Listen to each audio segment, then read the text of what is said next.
nouveau live. Ça fait 2 semaines là qu'on a une petite pause par rapport à ça avec les vacances et tout, donc ça fait du bien d'être de retour sur ce format-là. Aujourd'hui, je suis accompagné donc de Kevin et Alex, comme vous pouvez voir. Salut, Comment ça va les Salut tout gars? le monde. très bien. Fatigué, mais ça va, comme d'hab en fait. Bon, moi il est tôt encore, donc j'ai pas le temps d'être fatigué à 14 heures là, avec le décalage par rapport à la France. Ça va, c'est tranquille. Je pense qu'il y en a peut-être certains qui ont déjà entendu Kevin, mais il s'était pas présenté dans les anciens, tout simplement, podcasts, parce qu'il n'y avait pas encore la présentation. Donc tout d'abord, Kevin, est-ce que tu peux te présenter pour les gens qui ne te connaissent pas? Yes, moi c'est Kevin du coup, Kevin Coaching sur Instagram. J'ai 30 ans cette année, putain. J'ai 30 ans cette année et ça fait 5-6 ans que je suis coach. J'ai un BPGEPS, j'ai fait Bayesian, j'ai fait The Prep Dad Mastermind récemment et je m'intéresse à tout ce qui tourne autour de l'entraînement et de la nutrition. Et voilà, je fais ma petite vie en tant que coach et coach en ligne. Et voilà. Excellent. Juste désolé pour l'intro, le son était peut-être pas ouf de mon côté parce que c'était pas le bon qui s'était connecté, mais merci JC de m'avoir corrigé ça. C'est les débuts, c'est la reprise des vacances, c'est pour ça. Du coup, Alex, si tu veux te présenter. Ouais, bah du coup, moi, ça y est, j'ai passé le cap des 30 ans, tu vois, Kevin, donc c'est bon, c'est fait. Merde, non, je sais pas, j'espère pas. Mais bah ouais, du coup, j'ai 30 ans, je suis coach depuis 2011 officiellement, donc ça fait un petit moment maintenant. Quoi dire de d'autres? J'ai commencé tout simplement par la base, hein, entraîner en salle, tout simplement, apprendre avec n'importe quel type de personne, on va dire. Entraîner en salle. Et puis après, bah, j'ai continué à me former parce que j'ai fait un BPJEPS aussi à l'époque. J'ai continué à me former et surtout, j'ai eu la chance, en tout cas, j'ai eu l'ouverture d'esprit d'aller vivre un an au Canada et de m'ouvrir un petit peu à ce qu'ils faisaient là-bas, que ce soit au Canada et États-Unis. Donc, j'ai pris pas mal de formations là-bas. J'ai continué à me développer, on va dire, là-bas en termes d'éducatif. Yes. Et puis, j'ai repris le coaching en ligne, c'était quand? C'était 2022. Et puis, Après bah, le maintenant, Covid. voilà, coaching en ligne, ça se passe plutôt pas mal. Un peu après le Covid, ouais, effectivement. Ok, ok, Un ok. peu après le Covid, et ça se passe très bien, donc ça va. Des bons résultats, beaucoup de boulot, donc ça va. Bah, c'est nickel. Ouais, moi, j'ai commencé mes piles en plein dans le Covid. C'était le moment pour moi de me rediriger. Mais t'avais bien Ah, aimé je du me coup le rappelle. Canada? Écoute, j'ai bien aimé sur certains points, d'autres un petit peu moins, mais c'est comme tout, hein. Mais non, c'est quand même une sacrée expérience, tu vois. Ouais, Sachant que là, en plus, toi, il y a eu l'Arnold Classic ce week-end. Ça m'a rappelé forcément les souvenirs parce que, bah, du coup, j'en avais profité pour y aller. C'est à côté, en soi, tu vois. ouais, ouais, c'est clair. Donc, tu te dis, ouais, si, c'est bon souvenir. Très, très bon souvenir. Et t'allais dire quoi, Kevin, du coup, tu te rappelles du début, c'est ça? Je me rappelle ouais, de post-Covid, quand tu commençais à me parler de faire du coaching en ligne Ouais, et que l'avenir se dessinait un peu. Et d'ailleurs, tu sais quoi, je me demandais même où est-ce qu'on s'était rencontrés. Est-ce que c'était à la salle ouais, ouais, ou ouais, est-ce que c'est la c'était salle autre sur, part? C'était à la salle? sur la salle, ouais. Ouais, ouais, Ouais. de Mios avec Bayesian, après il y avait tout ça, c'est là où on a Ouais. commencé à discuter et tout, ouais. Donc c'est ça. Aujourd'hui, on va vous parler musculation. Le sujet, c'est on va parler des programmations. Donc c'est plutôt assez vaste et à la fois, c'est pas non plus très très long, mais on peut énormément parler dessus. Donc programmation, c'est quoi? C'est comment programmer son entraînement, les différents types de programmes qu'on peut avoir, PPL, split, upper, lower, full body, enfin voilà. Pour qui, pourquoi, comment, voilà. On va répondre un petit peu à toutes ces questions. Donc si vous en avez dans le chat, n'hésitez pas à venir les poser dès maintenant, comme ça on pourra y répondre. Et pour ceux qui écoutent ça en rediffusion sur YouTube ou Spotify ou peu importe, n'hésitez pas à passer tous les dimanches, faites pas les timides. Et voilà, comme ça c'est toujours un plaisir de répondre à vos questions. Donc on va commencer directement dans le vif du sujet. Si je vous dis donc, du coup programmation, qu'est-ce qui vous vient vous directement à l'esprit? Qu'est-ce que vous aimez faire? Quel mot vous vient directement en tête? Par exemple à toi Alex. Oh, bah, si on parle en termes d'hypertrophie, forcément, programmation, bah, ça va être basiquement, en fait, selon les groupes musculaires, selon la personne qu'on a en face, c'est adapter un plan d'entraînement en fonction de cette personne. Donc là, moi, c'est sûr que de base, je partirais plus sur un split, mais comme tu as dit, je pense qu'il faut qu'on revienne après plus tard dessus, mais ça va forcément devoir s'adapter beaucoup au contexte de la personne. Ouais, ouais, ça c'est quelque chose qu'on revient beaucoup, je pense, de manière générale pour les gens qui écoutent le podcast ou même les tiens, je pense, Alex, de manière générale. Mettre du contexte pour chaque personne, c'est hyper important. Bien sûr, quand là, on va venir aborder des sujets. Ça dépend encore une fois des fois de certaines personnes. On peut pas, voilà, il faut toujours prendre avec des Totalement. pincettes, il faut mettre de la nuance, mais on essaye quand même de manière générale d'essayer un maximum global. Toi, est-ce que tu as des préférences, par exemple, Kevin, que ce soit personnel? Par exemple, si demain tu dois t'auto-coacher à toi, et en programmation, tu dois te dire est-ce que je ferai un PPL, un split, et pourquoi en fait? C'est ça qui est important, je pense, à mes yeux. Bah, tu vois, c'est actuellement le cas. Ouais, J'ai pas de coach actuellement. Et j'ai toujours eu une préférence pour un peu le upper-lower ok, ou le PPL, mais c'est assez similaire. Mais et tu vois, très peu pour le split, par exemple. Dès les débuts, franchement, j'ai eu un split quand je me suis inscrit dans une salle de muscu. Et c'était vraiment le classique de ce qu'on pouvait faire dans un programme qu'on te vend dans une salle. Euh, le, le, le pec, dos, jambes, bras, épaules, et puis un rappel le vendredi, un truc comme ça. ouais, bah classique, hein. Ouais, et maintenant, j'ai plus tendance à faire du PPL, du upper lower, mais si je m'auto-coach, c'est très basé sur mes points faibles et points forts. Maintenant, c'est comme ça que je fonctionne. Ok, Euh, mais c'est pas le cas de tout le monde, c'est pas le cas de tous mes clients non plus, quoi. ok, je vois. Et toi, de ton côté, Alex? Est-ce que tu es coaché d'ailleurs ou tu Ah, t'auto-coaches? ouais, non, non, j'ai repris un coaching depuis novembre avec Nicolas Vouillou. Je pense que Ok, ça parlera pas mal de monde quand même. yes. D'ailleurs, j'aimerais bien l'inviter. Donc, enfin, C'est prévu que je l'invite aussi. Il m'intéresse énormément. Très très ouais, bon bah, coach aussi. tu peux être sûr qu'il répondra, bon, ouais, il répondra positivement, c'est sûr et certain, mais du coup, on est en split. Après, je sais pas si c'est ça de manière de faire avec tout le monde, parce que moi, je pense que je suis arrivé déjà avec lui, avec cette façon de faire, et je pense que, sachant que ça lui parle aussi, il a pris ça, parce que moi, personnellement, c'est sûr que je lisais Muscle et Fitness quand j'avais 14 ans, j'attaquais par un split, tu vois, c'était le plus simple. Maintenant, j'ai des clients, comme tu dis, ok, je vais prendre l'exemple de j'ai quelqu'un, par exemple, ça me vient en tête, mais elle est en perte de poids, on est sur un full body, tu vois. Ça me dérange Ouais, pas de faire un full body, je sais que ça marche aussi, tu vois. Par contre, j'ai des personnes, je vais te prendre l'athlète qui est pro en wellness, bien sûr que je peux pas lui mettre un full body, il y aurait aucun sens à ce que je lui fasse un entraînement comme ça. Là, nécessairement, c'est splitté, d'où le terme split, vraiment, bah là, c'est intelligent parce que, bah, fessier, quadri, ischio, et puis on recommence, tu vois, c'est juste ça, en fait. ouais, c'est clair. Et du coup, ça m'intéresse. Pourquoi du coup cette cliente, bon, t'as souligné qu'elle était en perte de poids, mais pourquoi du coup en full body? Est-ce que c'est parce que elle est débutante ou parce qu'elle aime ça? C'est quoi en fait qui t'a poussé à lui mettre ce format-là? Ouais, bah, c'est vrai que ça, c'est important de le dire, c'est qu'effectivement, c'est une personne qui est totalement débutante. Mais vraiment, c'est-à-dire qu'elle a attaqué un suivi avec moi. D'ailleurs, chapeau à elle, parce que grosse perte de poids à faire, et puis directement s'inscrire à la salle, ce qui est quand même un gros challenge d'un coup. Ouais, c'est beaucoup. Challenge bien réussi, on est à 27 kilos de perdu, donc ça va. Mais clairement, c'était le full body qui était le mieux approprié, parce que ça me permet de lui, par rapport à ce qu'elle me disait, en tout cas, ça lui enlève ce complexe de rester trop de temps à la salle. Ça permet aussi d'avoir une dépense quand même qui est assez cohérente, c'est-à-dire que bah, en faisant tout le corps à chaque fois, la dépense calorique elle est assez cohérente, sans non plus trop fatiguer sur certains points, ce qui Ouais. fait que derrière elle aurait peut-être eu du mal à retourner à la salle parce que bah ouais, bah, du coup j'ai des courbatures, machin, machin. Et en fait voilà ce côté-là, et puis ce côté fun aussi, ce côté ludique, on teste un peu toutes les machines qu'il y a dans la salle, tu vois. Ouais, bien Et sûr. quelque part, la preuve, hein, c'est qu'elle a tenu, elle tient encore et ça a bien fonctionné à ce moment-là, quoi. Bah, quand t'es nouveau, tu débutes, t'es curieux, t'as envie d'aller expérimenter, t'as des nouvelles machines, des nouveaux formats, t'as pas envie de peut-être tout le temps faire la même chose des fois. Je pense que c'est un très très bon format, moi personnellement j'aime bien. D'autant plus Mm. quand on est avancé ou qu'on est compétiteur, forcément ça va avoir de très grandes limites, hein. C'est pas possible comme tu as souligné pour ton athlète Ouais. wellness par exemple. Mais on va dire pour quelqu'un qui n'a pas d'objectif de compétition, qui est débutant ou même intermédiaire, il y a tout à fait moyen de progresser par rapport à ça. De ton côté, toi, Kevin, le full body, t'en penses quoi? T'as un avis là-dessus? Alors j'ai testé le full body pur, justement en sortie de Bayesian, parce que c'est quelque chose qui prône beaucoup dedans. Et j'ai bien aimé.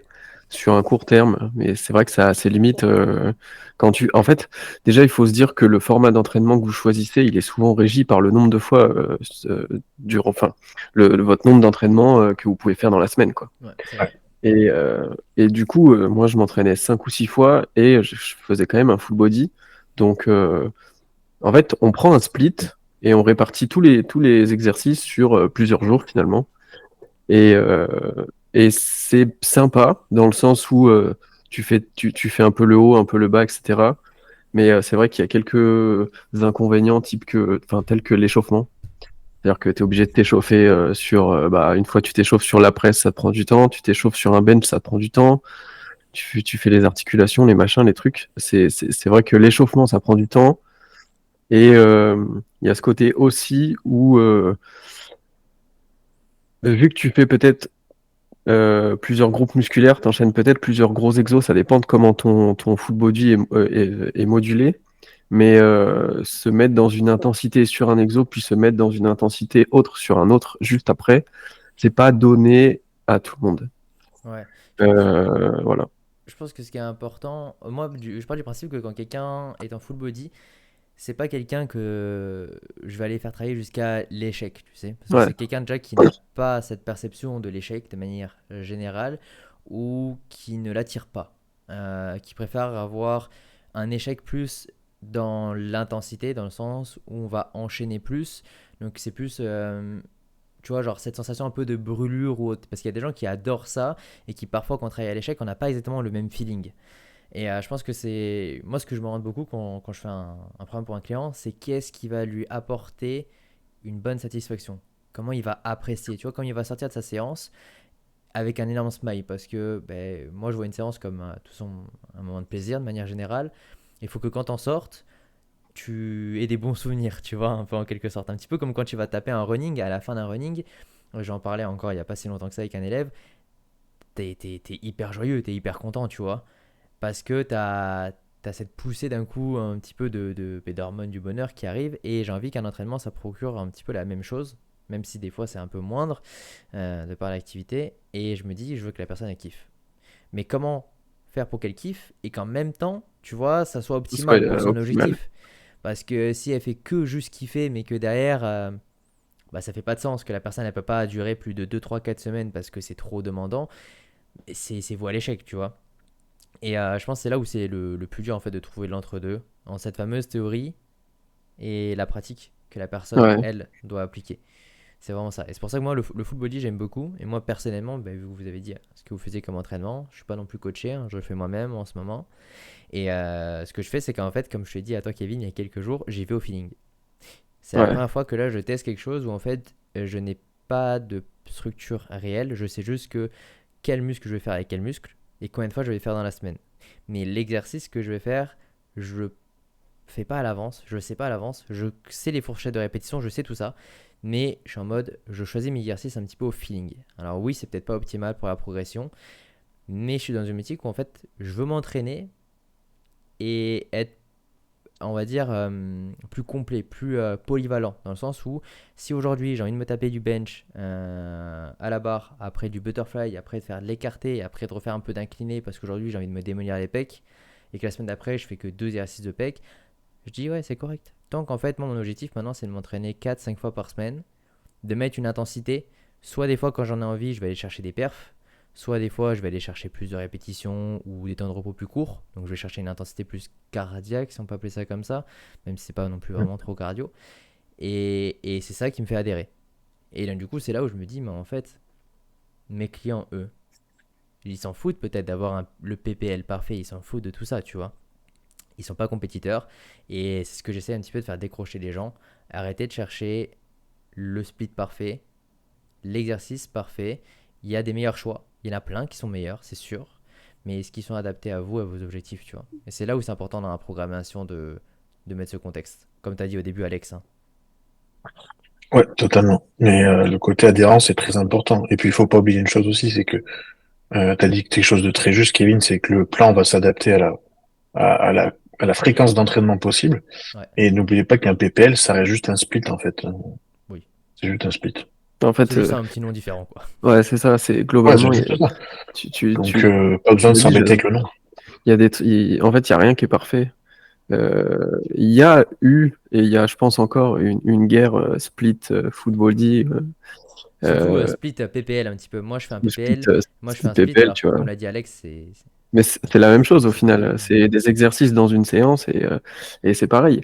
Et pour revenir même sur le full body, attention, le full body, ça peut être réservé aux débutants, mais c'est un truc aussi d'avancé. Les power, ils font du full body et pourtant ils ont des gros niveaux, tu vois. Ouais, Et après, ouais, du coup, forcément, power, tu vois, là, Ouais. on est moins dans l'hypertrophie, mais ouais, c'est sûr que mais devoir taper dans la même séance c'est ça. squat, deadlift, bench, comme des fois on peut voir Et certains programmes. là actuellement, tu vois, je suis en full body parce que j'ai le haut et le bas dans les mêmes séances. C'est-à-dire que moi, je suis sur un espèce de push-pull leg un peu modifié où quand je fais push, je peux faire pec triceps, mais je fais quad aussi. Et quadri, ouais, ça. Et quand tu fais du Ouais. pull, tu fais Et des quand je, ischios, par exemple. ouais. Et quand je fais pull, je fais dorsaux, je peux faire mollet et je peux faire les ischios. Et du coup, Ok. ça reste aussi un full body. Bon, après, je croise pas beaucoup de monde qui s'entraîne comme ça. Bah, Mais mélanger haut et bas du corps, je pense que, ouais, encore une fois, c'est pareil, c'est une question de préférence. en Parce que fait, c'est ça. mentalement, faut se dire, bon, bah aujourd'hui, tu sais, je vais me taper du développé et puis après, je vais taper du leg extension, tu vois, c'est un petit peu, Ouais. pas à l'opposé, mais tu vois, Ah, c'est. c'est ça, j'ai une séance push, je fais du hack squat et après, j'ai du shoulder press, tu vois. Ouais, ouais, ouais. Mais c'est une question de préférence et il y a pas de truc parfait comme tu as dit. Il y a juste des trucs qui vous font kiffer. Et une prog, faut que elle te ressemble, quoi. Comme tu vois, là, en ce moment, toi, tu kiffes ne pas avoir de plan précis. Ouais. Mais après, Et ça, c'est en fait, plus. c'est ça Ouais. qui va régir ton adhésion. Donc, plus tu adhères, plus tu progresses, quoi. Et donc, du coup, tu vois, ce qui m'intéresse maintenant, c'est toi, Alex, vu que tu prépares des compétiteurs, de parler plus du côté optimal. Parce que c'est là où on va devoir aller chercher ça. Moi, je suis pas du tout dans la préparation de compète et c'est pour ça aujourd'hui aussi que je t'ai invité, parce que c'est pour avoir ce côté-là, ton expérience. Si demain, toi, un athlète, il te dit, ouais, voilà, je kiffe m'entraîner en split ou en upper, enfin voilà, un tel format, vu que c'est tout quasiment pareil, tu vois. Est-ce que toi, du coup, si c'est pas 100% optimal pour X raisons, parce que du coup, ça complexifie d'avoir suffisamment de répétitions par groupe musculaire à la fin de la semaine, ou que du coup, ça crée des fois des interférences entre certains groupes musculaires, et que toi, du coup, tu préfères faire autre chose. Comment tu vas apporter ça? Est-ce que tu vas le corriger? C'est quoi que tu vas faire en fait? Bah, tu vois, ça tombe bien, j'ai un exemple aujourd'hui. J'ai un client qui vient de signer, Men's Physique, Ouais, naturel. Donc, il m'envoie son split, il m'envoie sa diète et tout et tout. Et clairement, en fait, c'est pas optimal. C'est pas optimal. Et pourtant, c'est très bien ce qu'il fait. C'est que c'est un Men's Physique qui fait 3 fois les jambes par semaine. C'est très bien. Moi, je suis pas contre. Au contraire, je trouve ça super. oui, Mais c'est pas optimal pour sa catégorie. ouais, Donc non. c'est juste, en fait, voilà, je vais lui emmener comme ça, c'est-à-dire que c'est super ce que tu fais, c'est de porter de bonnes intentions, il n'y a pas de souci là-dessus. Le problème de ça, c'est qu'on est dans une catégorie men's physique où 2 fois les jambes dans la semaine, ça va largement suffire. Nous, ce qu'on veut, c'est que tu arrives sur scène avec ta taille comme ça, un X comme ça en haut avec des épaules monstrueuses qui dégueulent, Ouais. et les jambes, juste le galbe, ça va suffire que tu as déjà, en tout cas dans son contexte à lui, le galbe qu'il a, ça va suffire. Donc, ce qu'on va mettre plutôt, c'est, au lieu d'avoir qu'une seule fois les épaules dans la semaine, moi, je veux que tu les tabasses peut-être 2 voire 3 fois dans la semaine, juste pour emmener du sang, tout le temps du sang, du sang, du sang. Parce que bon, là, on est vraiment en mode prépa. Et du coup, vraiment optimiser le plan par rapport à toi tout de suite. C'est quelque chose qu'il faut arriver à faire comprendre, mais en général, les athlètes sont dans un cadre d'optimisation où ça passe assez facilement, tu vois. Ouais, dans ce cas-là, tu peux un peu plus forcer et c'est plus compréhensif pour la personne de mettre de côté ses préférences parce qu'au final, l'objectif, ben, il y a besoin justement de faire, entre guillemets, ces sacrifices. Bah, surtout que quand tu sais que tu es en prépa, tu sais que c'est entre guillemets un sacrifice, comme tu dis, qui est à très court terme. Ouais, Pareil, je te prends l'exemple de Shana, donc Wellness, elle est pro maintenant. Sur la prépa, je lui ai dit à un moment donné, on réduit le haut du corps, et même à un moment donné, on le stoppe, parce qu'en fait, on fait Wellness, on fait pas figure, tu vois. ouais, Donc t'es trop musculaire d'en haut, donc on stoppe. Mais voilà, dès la fin de la prépa et des compètes, elle a repris son haut du corps, il n'y a pas de souci. Mais dans ce contexte-là, comme je lui dis, bah, faut qu'on optimise, faut qu'on emmène du sang dans les fessiers, et faut qu'on supprime ce côté un petit peu trop tanké en haut, trop dur en haut.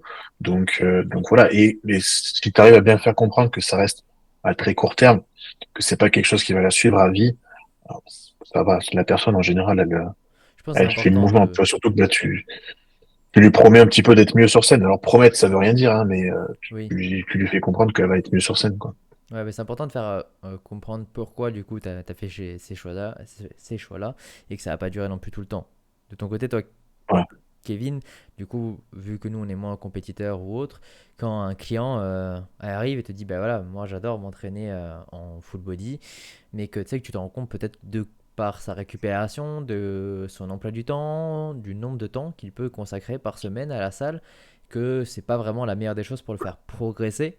On part bien sûr, ok, c'est pas quelqu'un qui fait des compétitions, mais il part quand même d'un principe où il veut progresser majoritairement musculairement, tu vois, c'est son objectif principal, gagner de la masse musculaire. Comment tu vas interpréter ça? Est-ce que tu vas lui dire oui, mais non, ou c'est quoi? Non, en général, ça se passe plutôt bien, tu vois. En général, ils te font confiance. Même si tu leur changes un peu l'entraînement, ils sont pas trop réticents. Après, si vraiment il insiste pour garder un truc dans sa prog, qui moi me paraît pas hyper optimal par rapport à tous ces facteurs de récupération et tout, bah, je le laisse tant qu'il progresse sur les autres points, j'ai pas de soucis. Ouais, Après, c'est plutôt rare, tu vois, que j'ai des personnes qui arrivent avec déjà une prog en tête et tout. En général, ils me laissent quand même faire comme bon me semble. Mais je leur demande toujours, ouais, s'ils préfèrent s'entraîner selon une programmation ou un format type. Euh, mais en général, c'est plutôt de mon choix, quoi. ouais. Mais moi, je suis Après, je lui laisse, hein, s'il veut. Moi, bah, ça, s'il adhère, c'est pareil, hein. s'il te dit que par exemple, tu vois, lui, le développé couché, barre, c'est un exercice qu'il Ouais, adore, forcément, ça va être important, je pense, de le mettre dans son programme en termes d'adhésion. Parce que si tu l'enlèves et que tu le mets directement c'est sur ça. une machine, bah, peut-être déjà, il va pas aimer la machine, on sait pas, tu vois, peut-être qu'il a jamais fait. Après, des fois, ça permet de faire découvrir, hein, c'est important. Mm. Moi, je pousse un petit peu à la curiosité. On va dire que quand quelqu'un me dit Mhm. oui, mais j'aime cet exercice ou autre, je lui demande est-ce que tu as essayé autre chose déjà? Pourquoi tu l'aimes? Tu vois, essayer de comprendre pourquoi il y a autant de kiff là-dessus et de dire, ok, on peut essayer autre chose juste une fois, mais du coup, je ne mets pas en priorité d'entraînement, tu vois. Je laisse ce qu'il aime et je fais tester autre chose ailleurs. Et comme ça, je me dis, bon, mais tu vois, si ça aussi il aime, bah, c'est tout bénef au final. Et Ouais, comme c'est ça. ça, comme tu l'expliquais en plus au début, euh, la programmation doit respecter combien de fois on peut s'entraîner par semaine. Si on peut s'entraîner 2, 3, 4, 5 fois, ça va avoir une influence.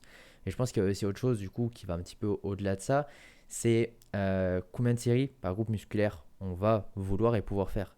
Si la personne elle me dit ouais ben moi je veux avoir des plus gros pecs et des plus gros biceps, mais qui me dit je veux m'entraîner en full body et je peux m'entraîner 2 fois par semaine, je vais dire écoute, ton objectif, je comprends, mais ce que tu es en train de me dire de ce que tu es capable de fournir et ton objectif, il y a une incohérence, tu vois. Et réussir à dire à la personne, bah non, là ça coince, donc comment on pourrait régler ça? Plutôt que peut-être de faire, tu vois, 2 séances par semaine qui vont durer chacune 1 heure et demie, avec le temps d'échauffement d'un full body et tout, c'est long, donc 3 heures dans la semaine. Mais écoute, on peut split ça en 3 ou 4 fois dans la semaine, mais des séances beaucoup plus courtes, avec peut-être plus de supersets à Ouais. certains muscles, tu vois, trouver ça. Parce que je pense que ce qui est le plus dur pour les gens, c'est de sortir de cette simplicité. Parce que quand quelqu'un arrive, bah, lui, il a déjà vu des programmes, il voit déjà des gens qui s'entraînent, il y a déjà tout ça. Avec les réseaux, on a vu plein de types de formats. Sauf que ces gens-là n'ont vu uniquement ce genre d'entraînement, donc du coup, ils pensent que c'est uniquement comme ça qu'on peut arriver à caler. Et je pense qu'un des rôles les plus importants qu'on a, c'est un petit peu d'offrir une vision extérieure et faire prendre conscience à la Mm. personne tout ce qui est capable, en fait, d'être fait pour atteindre cet objectif, tu vois. Je sais pas si ça vous Ouais, il y a parle. une grosse chose qui est souvent faite, c'est auprès des pratiquants naturels, moi, c'est de leur baisser le volume d'entraînement. La Parce plupart qu'ils en du font temps, beaucoup à la base. enfin, ouais, ils en font beaucoup, ils aiment beaucoup ça. C'est plaisant de passer du temps à la salle, de faire des séries à gogo, de faire toutes les machines pec de la salle, toutes les machines jambes de la salle. C'est vrai que je peux comprendre et tout. Et, euh, et en fait, quand j'arrive à vraiment un petit peu rentrer dans leur tête et de leur faire comprendre que, attends, on va juste essayer. On va juste essayer. J'ai un client, c'est marrant parce que c'était ça, c'était vraiment au volume, au volume, au volume. Et en Ouais. fait, j'ai juste planifié dans son entraînement toutes les 4 semaines, donc en fait 3 semaines à haut volume et une semaine en deload. deload, en fait, c'était pas une deload pour moi, c'était juste, je savais que j'allais baisser le volume d'entraînement. Il est sorti de la semaine, il m'a dit, mais mes perfs, elles ont jamais été aussi bonnes. Je dis, ouais. Je dis, tu es sûr qu'on veut pas tester une deuxième semaine comme ça d'affilée? Il me dit, bah si, on teste. On n'a pas changé depuis. Il est en low volume, tu vois. Et les perfs ont augmenté, le physique a bougé. Mais voilà, il a fallu un petit peu que je travaille au corps et que j'ai une approche en lui disant, ouais, on reste sur ton haut volume parce que tu adores ça. On prévoit juste une petite deload parce que ça va te fatiguer et que c'est important de le faire. J'ai expliqué pourquoi on faisait la deload, tu vois. Mais dans un coin de ma tête, je savais que c'était surtout le moment pour lui faire comprendre que le low volume, ça allait l'aider. Ouais. Et c'est ce qui s'est passé. Et il a fait C'est pendant c'est longtemps, vrai il que faisait du. Vas-y, c'est Kevin. vrai que souvent les clients qui s'entraînent déjà et qui arrivent chez toi, c'est vrai qu'ils ont un volume abusé. Enfin, ils ont toujours trop de volume, quoi. Et ça Bon. faisait longtemps qu'il faisait du haut volume, ton client, du coup? Ouais, bah depuis qu'il a attaqué la musculation, donc ça faisait peut-être bien 4-5 ans, tu vois. Ah, ça doit être. Ouais, ouais, ok. Parce que c'est souvent dur quand quelqu'un, ça fait longtemps qu'il fait un certain type de programme, de lui faire Ouais, passer à autre chose. Parce que moi, du coup, le haut volume, ça me parle. Avant d'être coach, donc c'est en 2017, moi, j'étais pas encore coach. 2017-2018, j'ai fait ma première compète. Et j'étais coaché et j'avais un volume. Je crois que j'avais calculé la dernière fois. C'est par séance, peut-être que je me retrouvais avec 40 séries, entre 40 et 50 séries par séance. Surtout pour les jambes. Mais c'est en jambes, j'avais 50 séries. Donc j'avais 100 séries dans la semaine, un truc du genre. Enfin, c'était vraiment un truc d'enculé. Je pense que 50, peut-être que j'abuse, mais c'était ah ouais. très très très haut.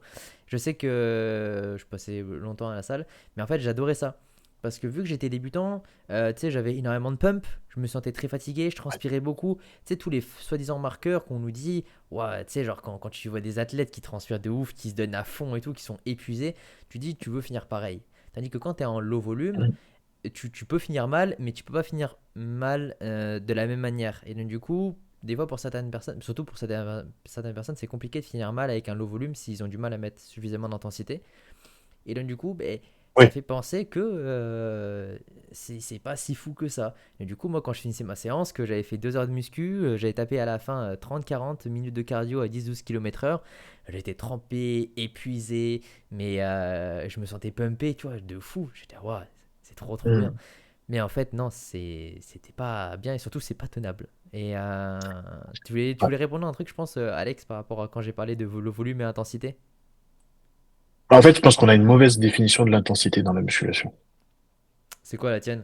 Et si tu reprends basiquement les choses de façon très mécanique, l'intensité, c'est la charge mécanique que tu vas appliquer à ton muscle.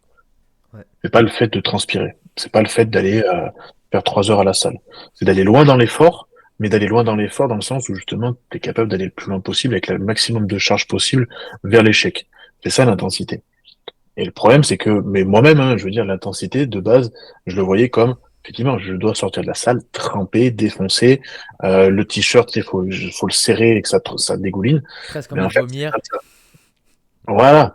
Et sauf que, ben, en fait, l'intensité, moi, je me rends compte de plus en plus, et surtout, ben, j'ai de la chance de coacher des pros, même sur des séances, tu vois, cette semaine, j'ai coaché, je pense que certains vont vite reconnaître, j'ai coaché en salle, le meilleur pro français dans le bodybuilding. Je pense que tout le monde comprend qui c'est, qui a été à Ouais, Olympia 2 fois et qui qualifie une troisième fois. ok. Bah, du coup, l'intensité, c'est pas de ressortir trempé. Non, L'intensité, c'est juste de, bah, en fait, envoyer le maximum de charge possible sur le nombre de répétitions que tu as choisi. Et c'est ça qui te fait construire du muscle, tu vois. ouais.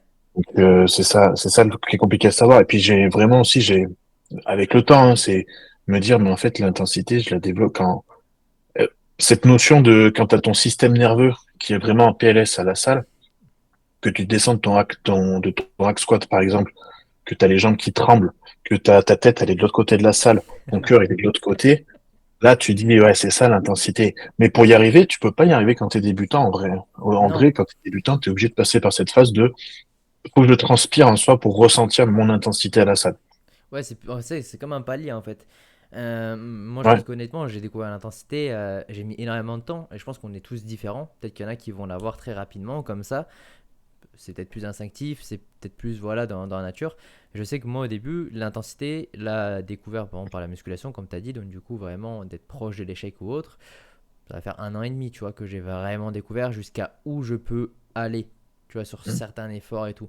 Et je pense que ça vient de plusieurs facteurs. Ça vient déjà de connaître tes propres limites physiques, mentales, très important, mais aussi de comprendre comment tu l'atteins cet échec. Parce que des fois on pense qu'on l'atteint parce qu'on transpire, parce qu'on est essoufflé, parce que tout ça. Mais en fait non, c'est juste quand par exemple tu viens travailler, tu vas faire du squat, trouver un très bon exercice, tu n'es plus capable d'effectuer l'exercice de telle ou telle manière, tu vois. Et ça déjà ça demande suffisamment d'expérience parce qu'il faut savoir maîtriser l'exercice, maîtriser son corps. Et moi je pense qu'il y a peut-être 4-5 ans, quand j'arrivais à ce stade-là, je me mettais à tricher. Et tu vois, on fait des reps qui sont donc, du coup pour moi qui ne comptent plus à l'heure actuelle. Que si je les fais, je ne les comptabilise plus parce qu'elles ne sont pas normalisées, tu vois, elles ne sont pas standardisées. Et ça, je pense que ça demande du temps. Et selon les personnes, ça peut demander beaucoup de temps. D'autres moins. On le voit, hein, je pense que ceux Ouais. qui ont des très gros physiques très jeunes sont des gens qui justement arrivent à atteindre cette intensité-là quasiment de manière naturelle. Et je pense que c'est là où certaines personnes ont un avantage, entre guillemets, comparé à d'autres. Ouais, totalement. Je pense qu'il y a un côté génétique un petit peu, enfin, plus épigénétique pour le coup. Comme tu Ouais, dis, certains athlètes qui arrivent jeunes et qui ont déjà fait un passé d'athlète, ils ont cette notion d'aller loin dans l'effort. Et tu vois, je me suis entraîné aussi avec quelqu'un qui était dans les forces spéciales, justement sur l'exemple du hack squat.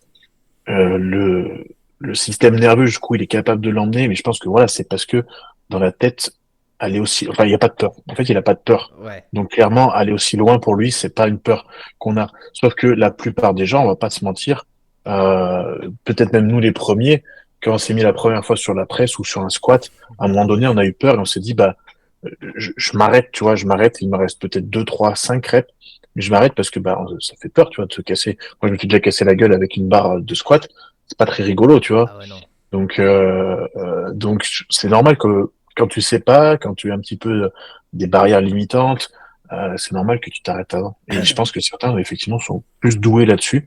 Ils ont ce côté génétique, épigénétique qui les aide, mais c'est quand même quelque chose qui n'est pas, enfin, qu'on peut acquérir aussi, quoi.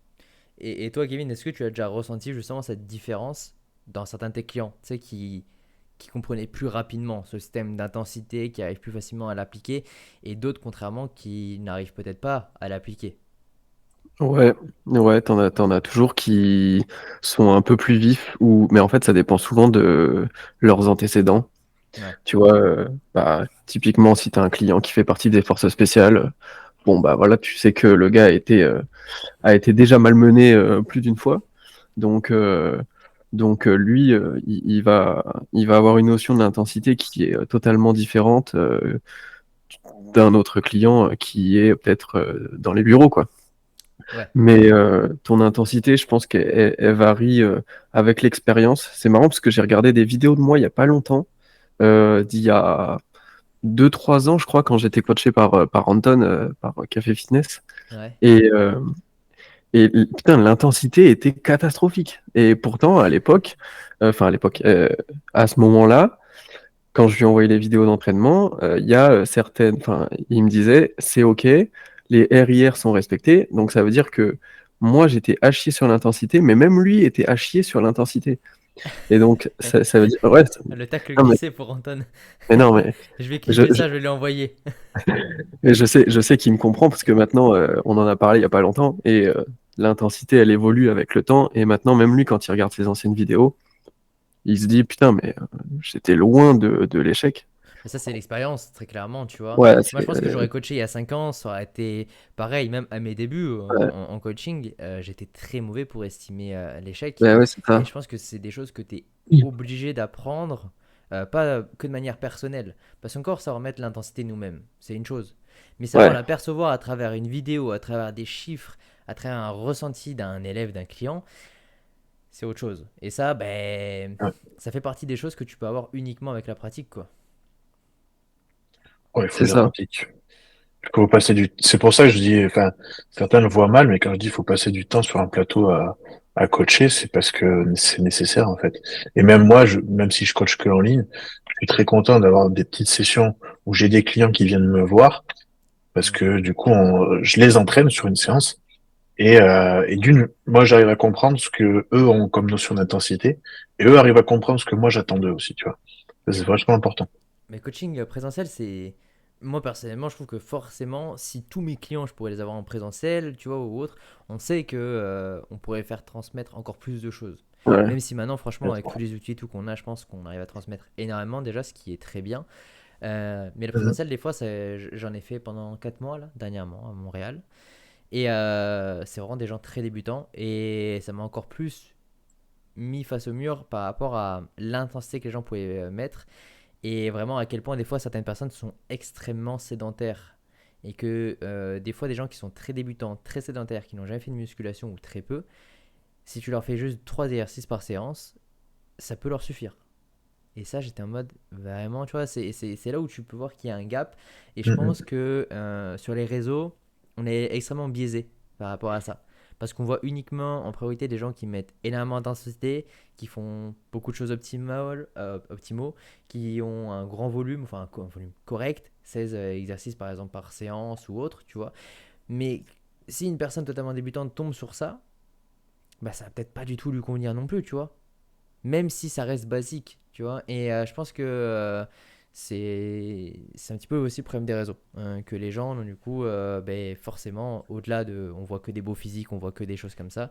On parle aussi beaucoup de la nutrition, mais en entraînement, ben, on voit énormément de choses qui, je pense, induisent en erreur énormément de débutants à l'heure actuelle. Ouais. Et il y a un truc que moi Ah, j'aime bien mettre en place au début d'un coaching, c'est juste cette consigne, tu vois. Sur les premières semaines, la consigne, c'est d'aller à l'échec tout le temps, justement Pour voir sa euh, perception. ouais, pour juger un peu sa perception, pour juger un peu justement cette notion d'intensité. Est-ce que la personne, elle a besoin qu'on revoie totalement l'intensité ou est-ce que ça va, tu vois. En général, c'est à revoir. Ce que j'aime bien faire, c'est bah, de toute façon, c'est toutes les semaines. Mais après un exercice, c'est qu'il y ait une petite note, un petit feedback Ouais. de la personne. Et moi, la première semaine, je leur demande d'écrire où est-ce qu'ils se situent selon eux. Voilà, est-ce qu'ils pouvaient encore en faire ou est-ce qu'ils ne pouvaient pas en faire. Sans trop complexifier la chose. Et après, bon, après, encore une fois, il y a des personnes à qui je peux directement parler de RIR, d'autres auxquelles je ne peux pas.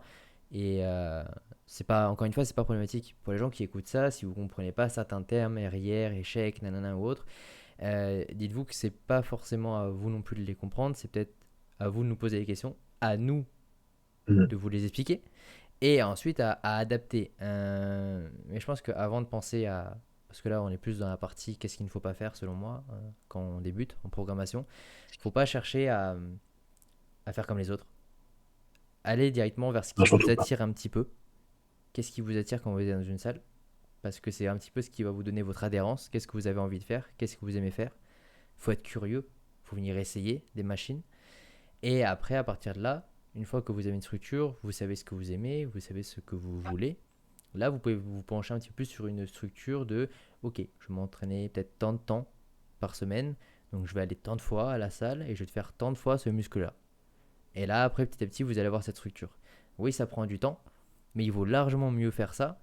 Peut-être que ça va vous prendre 3 4 mois d'avoir cette structure, plutôt que de prendre le premier programme que vous trouvez sur Internet ou sur YouTube ou autre, même si c'est un grand influenceur, même si c'est un grand YouTuber ou peu importe.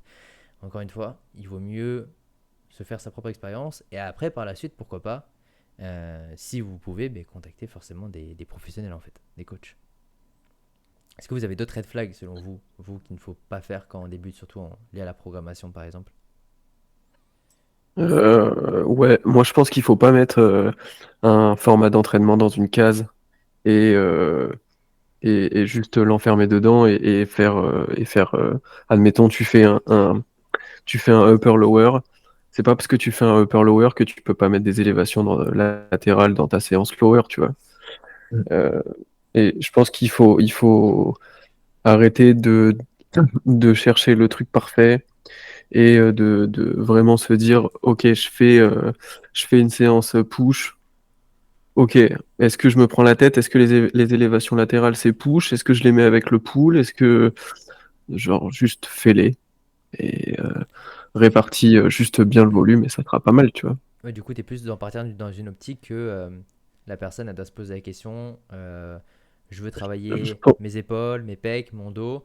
Après, je veux travailler mes fessiers, mes quadriceps. Et ce que je veux vraiment pas travailler, c'est mes ischio-mollets. Que du coup, tu priorises le nombre de fois que la personne va entraîner chaque groupe musculaire. Plus. Ouais, par là, je voulais peut-être plus dire, désolé si c'était un peu confus, Non, c'est suffisant je voulais, pour approfondir ça. je voulais plus dire, il faut arrêter de juste se focaliser sur le nom du format Ouais, et plutôt juste tester, tu vois. Moi, j'ai eu ça justement Plus la d'action. période où j'ai été coaché. ouais, exact. Il y avait des élévations latérales dans mes séances jambes, tu vois. Et j'ai demandé. Je me suis dit, putain, pourquoi on met ça dans les séances jambes? Mais dit tout simplement, pour éviter, c'est un petit muscle, et ça va nous éviter de surcharger la séance haut du corps. Et la séance haut du corps, bah, au lieu de faire des élévations latérales, on va peut-être pouvoir faire un autre exercice sur les chests ou sur le dos, ou peu importe. Et c'était pas con parce que mes élévations latérales me fournissaient pas forcément de courbatures, c'était bien ciblé, c'était bien programmé. Et maintenant, c'est un schéma que je peux reproduire. Donc, c'est pas parce qu'il y a marqué lower ou bas du corps ou haut du corps que vous pouvez pas faire. On peut tout faire. Dans une programmation, tu peux faire les mollets sur une séance pec. Il y a, Ouais, y a mais pas, clairement. y a pas de problème. Donc, faut ne pas se cantonner à un nom de format d'entraînement, tu vois. Ouais, je vois. Ok, j'entends le truc. Ouais. Et toi, de ton côté, Alex? Ouais, ça revient un peu à ça, c'est que avant de se poser 30 000 questions, faites en fait. Juste ça, je pense que c'est ça le truc, c'est que Passer à on veut l'action. trop scientifiser plein de choses. Ouais, on veut trop, effectivement, regarder ce qu'a fait le dernier influenceur, regarder.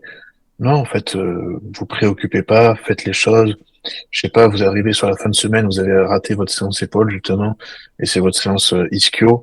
Vous faites ischio épaule, ça va pas changer la face du monde, tu vois. Ouais. Si vous avez le temps, en tout cas, de la faire, faites-le. Ça donnera plus de résultats que de ne pas le faire. Donc, autant le faire, tu vois. Et ouais, il y a pas de, il y a pas de règle, il y a pas de, je pense, de split à avoir. Moi, je sais que la première séance que j'ai fait, en salle, c'était justement, c'était en mode split, hein. J'ai fait pec triceps. Voilà, ça m'a pas empêché de progresser. Inversement, si vous faites un full body pour commencer, ça va pas vous empêcher de progresser. Mais juste, par contre, faites-le, quoi. En fait, faites-le, passez à l'action. Et surtout, en fait, ne changez pas, faites toutes les 4 minutes ce que vous faites. Essayez de garder une consistance dans ce que vous faites. Vous avez le droit de changer au bout de quelques mois, c'est pas ce que je dis, mais essayez d'avoir une cohérence et une consistance. Ça va vous donner plus de résultats que toujours aller voir, ah oui, mais il y a un tel qui a dit ça, ah, il y a un tel qui a dit ça. Là, il y a plein d'études scientifiques qui sont en train d'arriver, apparemment, pour montrer que à rire 2 et échec, t'es sur la même gain d'hypertrophie. Ben, j'ai envie de dire oui, ok, très bien sur les papiers, mais quand vous avez coaché en salle, vous savez que vous ne devez pas, pour moi en tout cas, vous devez pas dire fais rire 2, t'inquiète, ça va bien se passer, parce qu'en fait, la personne va être à rire 5. Ouais, voilà. Donc, voilà, ne vous préoccupez pas de ça, regardez pas parce que Chris Bumstead, il fait des pubs pour le FST7 de Aniran Bod. Ah ouais. C'est pas ça qui a construit le physique de Chris Bumstead, hein, faut clairement se le dire. C'est une méthode que son coach a mis en place qui est très, très marketing, très bien aussi dans une certaine approche. Mais tous les mecs qui sont passés par là, ils ont construit bizarrement leur masse musculaire en ne faisant pas ça. Ouais. Bah, Il faut se c'est poser marrant les parce que bonnes moi, le questions, ils sont juste FST7, allés au travail, tu vois. on m'en Tu a l'as fait fait, toi? bouffer du FST7. Ouais, ouais, on m'en Ouais, a si fait je me bouffer. rappelle, ouais. Donc, mais ouais, non, mais C'est une méthode c'est. qui est sympa. Oui, C'est alors marrant. franchement, à faire, elle est marrante. Mais À faire, c'est bon, sympa. Tu congestionnes, t'es ah bah plein, c'est oui, sympa. oui, oui. Mais après, voilà, donc c'est pas pour autant qu'il ne faut pas la faire. Mais en fait, ce qu'il faut plus remettre dans l'ordre, c'est que oui, tu peux la faire. Oui, elle est marrante. Oui, elle est cool. Oui, tu peux progresser dessus. Mais c'est pas ça qui va t'amener à ce résultat-là. Prendre de la masse Non. musculaire, progresser, hein, que ce soit gagner en force, en volume ou autre, peu importe. Ça repose pas sur un fichu FST7. Ça repose sur plein de facteurs et tu dois tous les cocher, ou du moins, tu dois en cocher une majorité. Parmi tout ça, il va y avoir l'entraînement, il va y avoir la nutrition. Pour moi, il faut d'abord cocher majoritairement les parties entraînement et en deuxième la nutrition, qui est encore mieux, forcément, si on part dans l'optimal. Mais si déjà tu arrives à cocher certaines cases en entraînement, c'est-à-dire avoir un assez bon volume, avoir une bonne récupération, avoir une bonne adhésion, déjà rien que là, et une bonne intensité, déjà là tu as 4 points extrêmement bons qui sont essentiels. Et si déjà tu les as ces 4 là, Ah, et ben c'est très bien. Et dis-toi que ces 4 là, tu peux les avoir de mille et une manières. Vraiment, c'est un truc de fou. Toutes les manières que tu peux avoir pour respecter ça. Et déjà, je pense que les gens devraient plutôt comprendre ça. C'est vraiment la priorité à mes yeux, quoi. Tu sais, ça reprend la pyramide de Helms qu'il a mis dans ses livres à l'époque. Je sais pas si on en a ressorti d'ailleurs. Mais que ce soit pour la nutrition ou l'entraînement, bah, voilà, Ouais, tu prends la base, tu t'entraînes. Après, ben, juste t'entraîner tes muscles, c'est bien. La étape de supérieur, ça va être peut-être de regarder si tu fais un split ou un PPL ou ce que tu as envie de faire. L'étape d'après, ça va être de regarder ton volume. Enfin, voilà, étape par étape. Et puis, quand tu es au sommet de la pyramide, tu vas peut-être te dire, je fais un FST7. Mais tu es au sommet de la pyramide. Tu as fait ouais, toutes c'est les bases ce que j'allais dire. d'abord. C'est ça. De toute façon, que ce soit en nutrition ou à l'entraînement, euh, cherchez le détail. En fait, si vous trouvez un nouveau truc à faire et que vous vous dites, OK, c'est pour ça que je prends pas de muscles, c'est que vous n'êtes pas dans la bonne direction, tu vois. Ouais, Si vous trouvez un nouvel exercice ou un nouvel angle ou une nouvelle manière de faire et que vous vous dites, putain, ça va être game changer et ça va tout changer sur mon physique, bah, spoiler, non. Et Jason, il a fait un post il y a pas longtemps sur le fait de faire du curl dos à la poulie ou ah face à oui. la poulie. Euh, on aurait dit que enfin, ça avait changé la face du monde. Bon, bah, c'est pas faire du curl dos à la poulie qui va changer la taille de vos bras, hein. Globalement, ça va jouer sur 0,0001%. C'est ça. Et, mais plutôt essayer de garder une programmation sur plusieurs mois, en tout cas un noyau dur de cette programmation, la tenir sur le long terme, varier peut-être les angles de temps en temps, etc. Mais la programmation, un programme d'entraînement, s'il est bien fait, il se garde sur le long terme. C'est... Et plus vous allez être fort sur vos entraînements, plus vous allez développer de masse musculaire globalement, parce que vous connaissez les mouvements et vous surchargez petit à petit, et ça se passe bien, tu vois. Pour respecter, ouais, faut respecter les cases à cocher. Et comme tu as dit, mon travail, tu sais, parce qu'on peut, si on va pousser le sujet beaucoup plus loin, on peut avoir avec quel moment on a des pics de tension, est-ce qu'on travaille le biceps dans une position étirée, raccourcie, mid-range, est-ce que, enfin voilà, combien de temps on fait la phase concentrique, excentrique, enfin il y a énormément de choses. Euh, mais je pense que ces détails-là, honnêtement, une grande majorité des gens n'ont pas à s'en préoccuper. Ils peuvent en avoir conscience, dans le sens où des fois tu peux faire des exercices peut-être qui se ressemblent, comme du curl hein, par exemple, qui ont le même pattern de mouvement ou autre, mais qui ont un pic de tension Ouais. différent. Mais est-ce qu'ils doivent vraiment s'attarder dessus? Non. Enfin, oui, c'est bien qu'ils en aient conscience, mais après, à partir de là, s'ils préfèrent faire du curl biceps dos à la poulie que face à la poulie, pour X raisons, bon, bah écoute, fais le dos à la poulie. C'est pas ça qui va te faire perdre 5 cm de biceps. Parce que déjà, tu t'entraînes, tu mets de l'intensité, tu fais le mouvement comme il faut, et surtout, tu te répètes. Et ça fait peut-être 1 an que tu le fais comme ça. Donc, ça va marcher. Et j'aimerais rajouter, mais vu qu'on parle des formats d'entraînement, etc., euh, essayer de réfléchir euh, sur comment je peux garder mon programme le plus longtemps possible. Si vous programmez une séance PEC le lundi et que vous entraînez dans un Basic Fit, bah déjà c'est une erreur. Si tu t'entraînes à 18h et que tu programmes ta séance PEC un lundi, mais en fait il y a une chance sur deux que chaque lundi tu fasses pas correctement ta séance. Donc il y a tout un truc De timing aussi, ouais. ouais, de À prendre en timing, compte, ouais. faut réfléchir un petit peu à tout ça. Et Surtout que comment tu je habites à peux... Paris, hein. Je sais que Ouais, j'ai des élèves qui habitent à Paris. Je peux dire que des fois, il y a des séances. Et c'est là où, du coup, il faut un petit peu réussir à donner cette liberté d'agencer la séance. Parce que des fois, si la personne peut vraiment Ouais. s'entraîner qu'à des heures précises, bah, j'ai voilà. un client qui s'entraîne à Bordeaux, dans une grande salle à Bordeaux, à Giga Arena, là. Bah, en fait, Ouais. le lundi, là, je lui mets pas les pecs, c'est impossible, je lui mets les C'est jambes à l'heure de directement. pointe, c'est mort. Encore Giga Arena, elle est excellente, la salle. Il n'y a pas Elle de est grande, problème. mais justement, il y a du monde, et lui, il y va en heure de pointe, C'est en heure de pointe, c'est dead. J'avais un élève aussi qui va non. là-bas. Le C'est dead. lundi, il fait jambes parce que c'est impossible sinon. Si dans votre salle, il y a une seule chest press ou si dans votre salle, il y a un seul banc de coucher, en fait, il y a, statistiquement parlant, il y a Effectivement. très peu de chances que vous ayez accès à la chest press. Donc, Ouais. même si elle est peut-être plus efficace qu'un bench, bah, peut-être que ça serait plus intéressant de programmer un bench pour être sûr à 100% de faire toutes les semaines l'exercice et progresser dessus, quoi. Ouais. Non, mais c'est bien que tu soulignes ça, c'est vrai. Vraiment. Bah, c'est ça qui est bien aussi quand tu les coaches en présentiel. Tu leur fais comprendre que, bah, tu vois, on peut pas faire comme c'est marqué sur le plan des fois, et il faut s'adapter. Donc, c'est ça aussi que j'aime bien, moi, là, quand je suis en salle avec eux, c'est de leur dire, OK, bah, tu vois, sur le papier, c'est comme ça, comme ça, comme ça. Surtout, on est bien dans un objectif d'hypertrophie, hein, pas de Oui, force oui. appliquée sur tel mouvement. On est en hypertrophie. Bon, bah, tu regardes, je te prends, je sais pas, moi, n'importe quel exemple, mais justement, une chest press, bah, tu sais, t'as une chest press, OK, mais regarde le mouvement que c'est. OK, donc si en fait, si quand t'es assis comme ça, si je te mets comme ça et qu'on fait un mouvement, le même mouvement, ah, ok, c'est la même chose que faire du coup un développé halter. Bon, bah, on peut se mettre sur le développé halter. Et c'est aussi ça le rôle du coach, c'est de dire, non, t'inquiète pas, c'est pas grave que tu ne suives pas à 300% le plan d'entraînement des fois, parce que, bah, le contexte fait que t'as pas le choix. Ouais. Par contre, on fait prendre conscience que il y a un pattern de mouvement à respecter, on va dire. Et ça, par contre, il y a des moyens de le respecter. Ouais, non, ouais, c'est sûr, ouais, c'est important de donner ces variantes.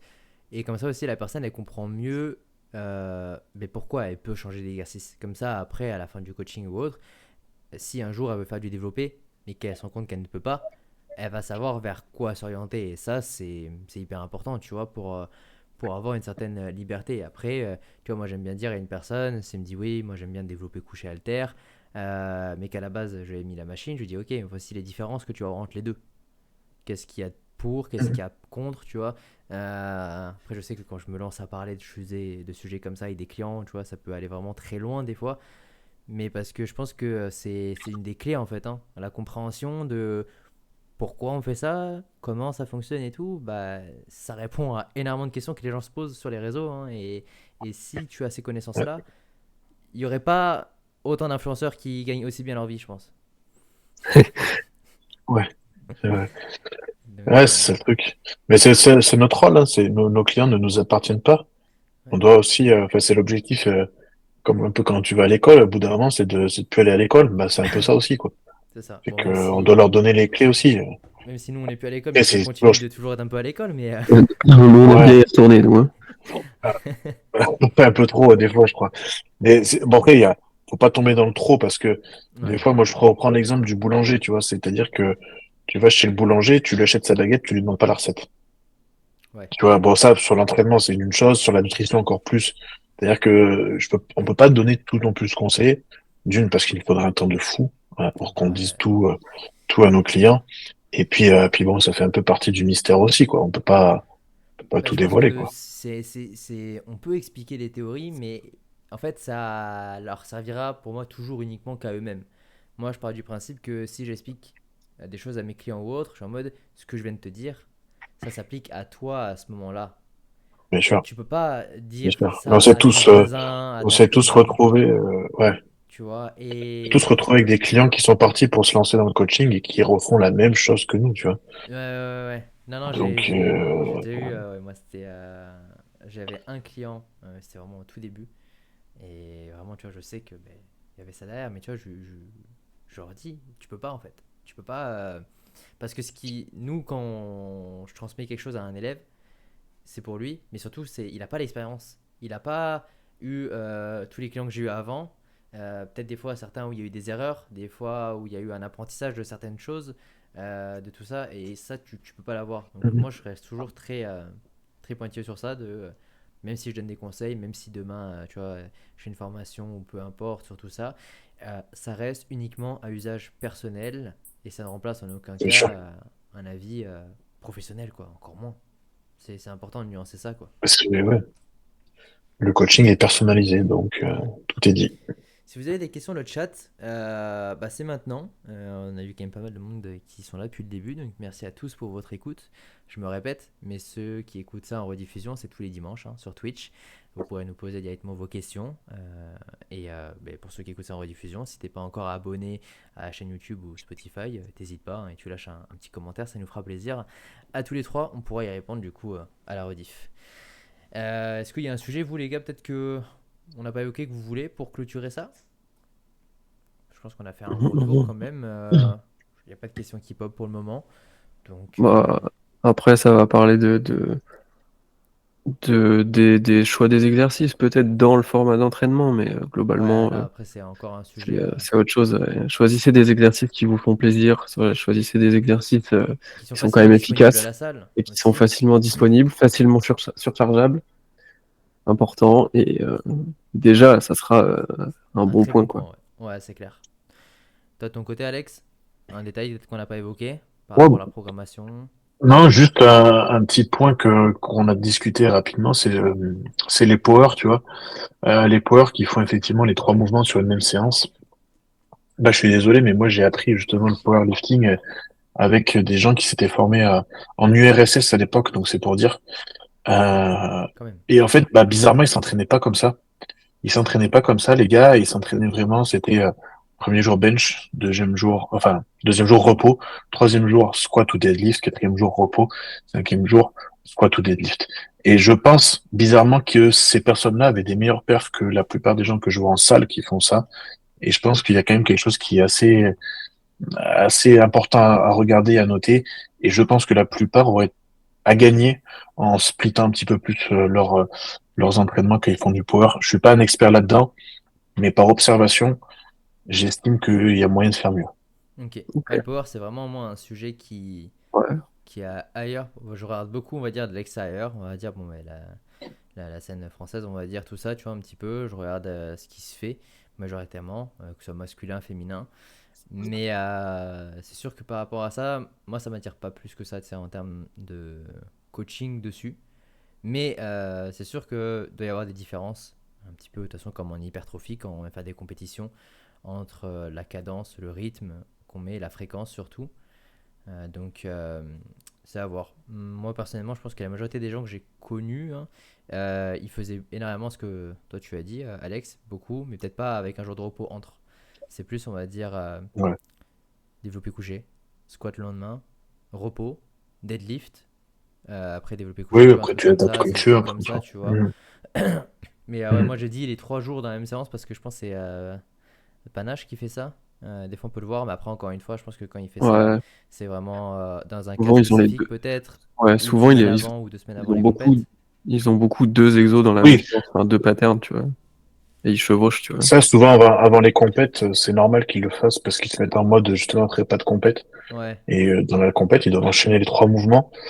Mais je pense que vraiment en mode, par contre, en préparation en à prépa, ouais, PPG avant. avant, on va dire, ben, Mm, mm.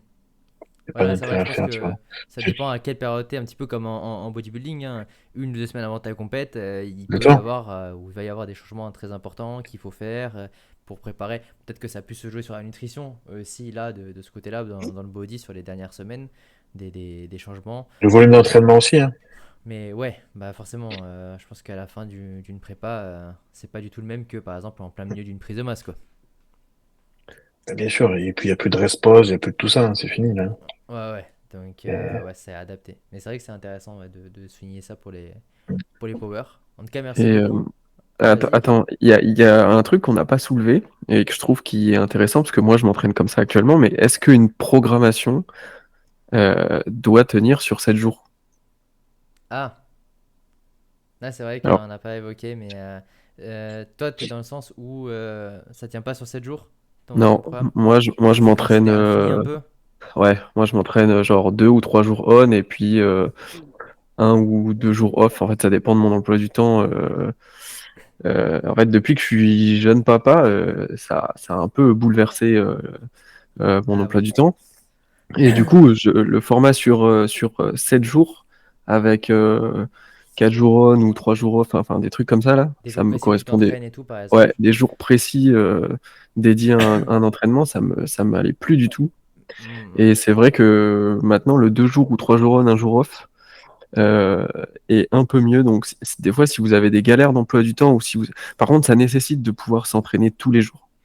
Ouais, Parce que C'est justement, ça c'est le un point. roulement. Donc, c'est le c'est principal vrai. inconvénient pour des gens qui ont peut-être des jobs peut-être un peu plus fixes ou quoi. Ouais. Mais c'est vrai que en tout cas pour moi, quand j'ai eu ce problème d'emploi du temps, passer plutôt sur un cycle de 6 séances différentes, mais pas calqué sur 7 jours, c'est vrai que ça m'a bien aidé, quoi. Moi, personnellement, je sais que j'avais essayé ça et en fait, ça me nique un peu mon adhérence. dans le sens où je me dis si je fais ça, je peux plus facilement des fois reporter au lendemain parce qu'aujourd'hui je me dis aujourd'hui je vais plus bosser. Et au final le lendemain, je me retrouve un peu bloqué parce qu'il y a eu tel événement, tu vois. Ah, mais c'est vrai, hein. Il y a des jours Et où je me dis, ok, je prends un jour off, et le lendemain, bah, j'ai quelque chose qui se passe pas comme il faut. Et du coup, je prends un autre jour off, et bon, bah, ça décale à chaque fois, tu vois.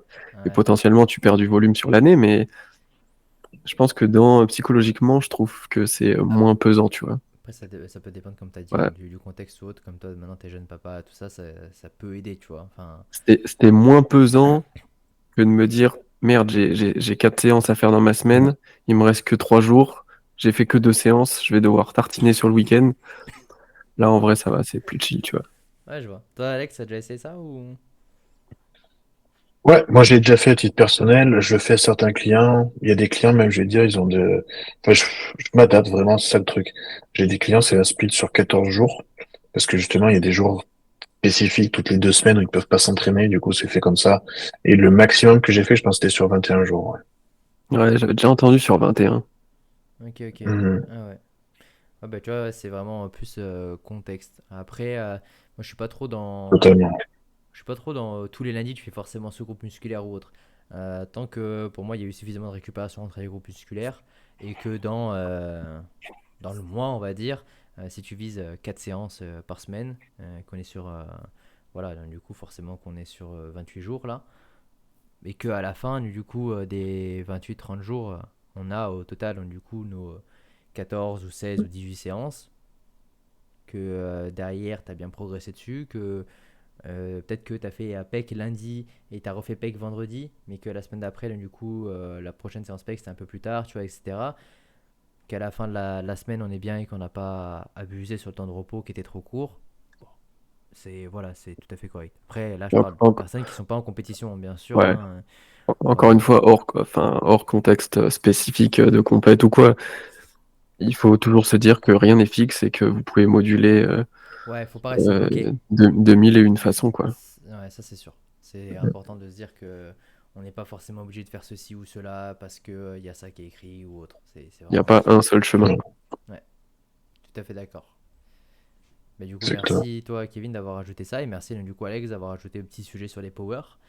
Je vais m'occuper de plot tout ça en rediffusion. Merci à toutes les personnes qui ont été présentes aujourd'hui. Merci à vous deux d'avoir accepté. Et Avec plaisir. j'espère à Bah, une merci. prochaine.